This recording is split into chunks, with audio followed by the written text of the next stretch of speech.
السلام عليكم ورحمة الله وبركاته. اللهم صل وسلم وبارك على سيدنا محمد. ازيكم عاملين ايه؟ منورين مطبخ نونو. النهارده هنعمل اكله من ألذ الاكلات اللي هنعملها سوا مع بعضنا. هنعمل مخ وهنعمل كبده برده. تعالوا نشوف الطريقه ازاي. معايا المخ غسلت ملح وليمون وجنزبيل ونقعتهم لمده 10 دقايق، وبعد كده قمت شطفاه بالميه الجاريه، وبعد كده قمت ماسكه مقطعاه حلقات زي ما انتم شايفين كده، ومسكت بصل مع حتت صغيره، بضايه، ملح وفلفل اسود، وبعد كده حطيتها في قلب المخ، ومسكت المخ تبلته بملح وفلفل اسود ال7 بهارات وربع كوبايه لبن، وقمت مقلبه وحطيت الملح كده. نقعت المخ لمده ساعه. جبت هنا الكبده وتبلتها توم وهرست الشطه، ومعانا كمون وكزبره وملح وليمون وخل، حطيتهم وقمت متبلاها. حطيت رشه بهارات الكبده وتبلتها كلها زي ما انتم شايفين كده.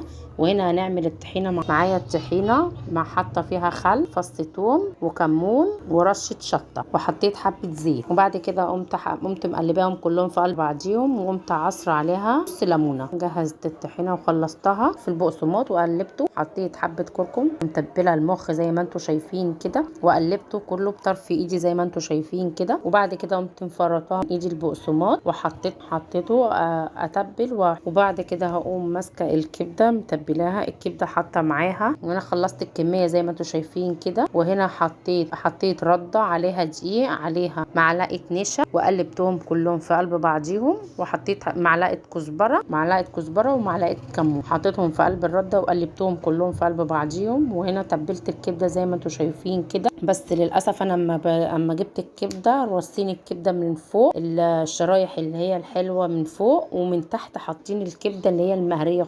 وهنا سبتها 10 دقايق في التلاجة لحد ما تماسكت مع بعضيها. بس احسن يعني اول ما تعمليها ما تقليش على طول، حطيه في التلاجة 10 دقايق، وبعد كده تقومي قليه. هنا قليت المخ الكميه كلها في قلب الطاسه، قليتها. وما هنا اول ما هحطها مش هقلبها لحد ما الاقي اتحمر من تحت، هبتدي بقى اقلبها فيه عشان خاطر ما يتهريش معانا. وهنا هقلي الكبده زي ما انتم شايفين كده. قليت الكبده ما شاء الله كانت تحفه، اللهم بارك. قليت الكبده هنا وطلعتها. بعد ما قليت الكبده قليت الفلفل. ما تنسوش تعملوا لي لايك وشير وسبسكرايب، وتقولوا لي متابعيني من انهي بلد، ويا ريت تشاركوا الفيديو عشان الكل يستفيد. وكده بعد ما خلصنا وصفتنا بتاعت النهارده، وده الشكل النهائي لاكلتنا. اتمنى تجربوها وتقولوا لي رايكم في الكومنتات. استنوني الفيديو الجاي بوصفه جديده ان شاء الله. لو حابين اعمل لكم اي نوع وصفه انتوا عايزينها قولوا لي في الكومنتات. السلام عليكم ورحمه الله وبركاته.